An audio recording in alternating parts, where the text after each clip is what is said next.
a very alarming stat because they had a whole thing. I hate saying this about the Vikings, but they had a complete team. And meanwhile, you have the Packers, who have arguably the greatest quarterback currently playing, and as he goes down, there's no team. Like, it literally goes, oh, okay, well, our season's done now. You have hope in Brett Huntley, but you know that pretty much it's a shot. Exactly. Okay, so I got to jump in here real quick because I got to ask this because we covered this in news updates. Tom, what is your position on these people and their constant need to make clickbait and have hot takes off of things like what just happened with the silver piece? I have to get it because like with Mike Florio making a whole article on there, right? Basically. Yeah. So it's so funny you say this because I am in the middle of currently constructing like all this research. I was about to do this earlier last year, but I didn't. I held my tongue, so I was like, I got more important things to do. But the sports media is so incredibly terrible. And this might be for other sports. Like I'm talking specifically about football, and this may be in other sports realms or like the regular media, but I'm just talking about what I'm very familiar with, and that's the NFL.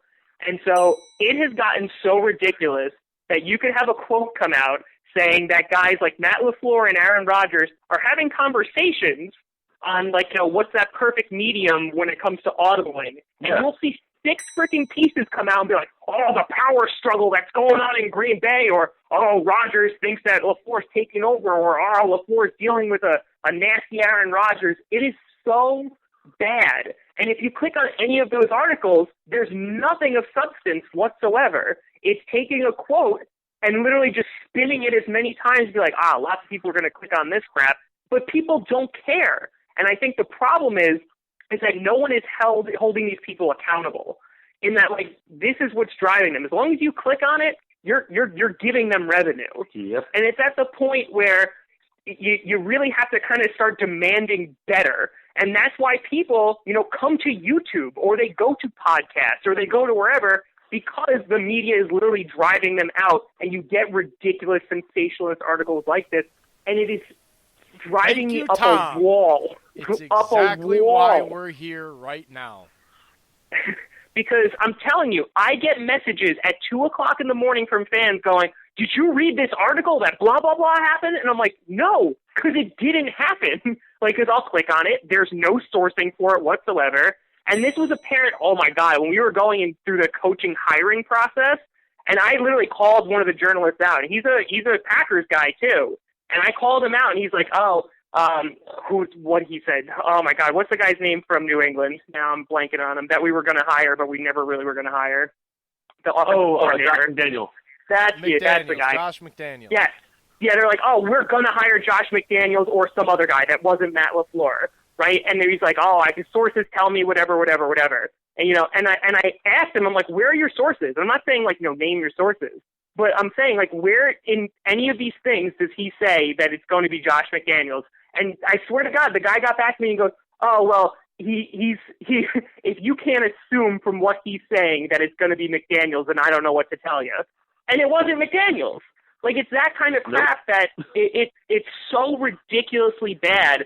And quite honestly, like, people deserve better. They deserve better than clickbait crap.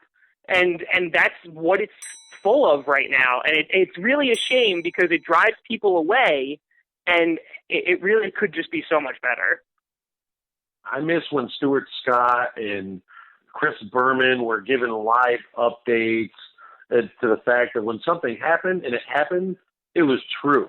Like ESPN during that time era, it was never where our Scott Van Pelt, it was never this whole, oh yeah, well, it may happen or it may not happen. It was 100% true, and it came out, and I miss those days. Even NFL Network, like, they're usually pretty good about it, but, I mean, they will go, and that's the thing. Mike Silver had to go back on NFL Network last night and clarify his article from 2 nights before and say, listen, there's no problem with Matt LaFleur and Aaron Rodgers. He goes, I saw a bunch of stuff on media saying that there was a struggle, there was a problem. He goes, my article I wrote, there was nothing. He goes, all I said was just a wrinkle, and a wrinkle's going to get worked out with 2 IQs that high of a coach and a player. So he says there was nothing to be brought to attention that everyone else brought to attention. He said it was just ridiculous. And he said that on live air, and I'm like, yes! He got all the people in one shot. Yeah, and then, a lot of people crap on, like, the Packers media. And when I mean Packers, I mean literally of the team. And the reason why they crap on them is because they're super slow, right? So, like, news will break that we're going to sign, like, Amos, for example, and it won't get confirmed by the Packers until 3 days later, and, like, then it'll be on their website. Slow. But, yeah, but you know what? It's true. Like, that's the thing. It's legitimately true. But we do live in an era where they're like, I want news stories after news story because we all have the attention span of a goldfish. And so we want, like, new. And so people click on it. And so there's a part of me that's like, hey, the media is just meeting the demand of the people. But that's when you get clickbait. Yeah. Sadly, we're going to keep having it, and it's going to increase. I gotta ask you this one question that's not football related now. Do it up. Why comedy, and what's been your favorite place to be and your least favorite place to be as far as doing comedy? All right, so why comedy? That's a loaded question. That's like something my therapist would ask me. So do we need a couch for you? Yeah, seriously, I'm about to put my feet up. So that started like when I was a kid. So my kind of mechanism to diffuse any like awkward or tense situations would just to make people laugh. And so like I made like home movies, and I kind of just did that throughout. And then in college I did improv comedy for a bunch of years, which was great. And then when I got out of it, and I was actually offered a spot at Upright Citizens Brigade, which is the improv group in New York City, like where like Tina Fey, like they get all the, like SNL gets all their comedians from. Yeah. And the guy called me up like right before I was about to graduate, and he's like, "Hey, would you be interested?" And me being an idiot was like, "No, I'm going to go out into the real world, and I'm going to get a teaching job as soon as I graduate, and it's going to be so amazing." He's like, "Oh, okay, no problem. Like, have a good one." And spoilers, the educational field is not an easy place to break through in. And so I did not get a job. And so I was working at an office instead, and it was a job I really wasn't a big fan of. It was a desk job. And the day that Robin Williams died, actually, I was like, you know what, I'm going to try stand-up. I'd never done it before. And then I did an open mic the next night, and I was like, okay, this is pretty cool. And so I just, I continued doing that, and, here I am. As for, like, best places and worst places, the best places, I've had some amazing shows where there's only 5 people in the audience, and it's wonderful. Like, I've done bar shows where it goes really, really well, and you get standing ovations. Like, I can kind of do anywhere, but by far the worst place is doing it for rich people. And I mean that in the nicest way possible, but... Listen, you uppity bastards. Okay, you're horrible to perform for. How many zeros are we talking about for you to be considering rich people now? Well, I see, that's the thing. It was just the atmosphere. So one of the first gigs I ever did, this is when I first started doing stand-up, I did it at a golf course, okay? And it was like a pretty decently nice golf course. I assumed that these people had more money in my in their bank account than I would have in my life. So I was like, all right, let's go.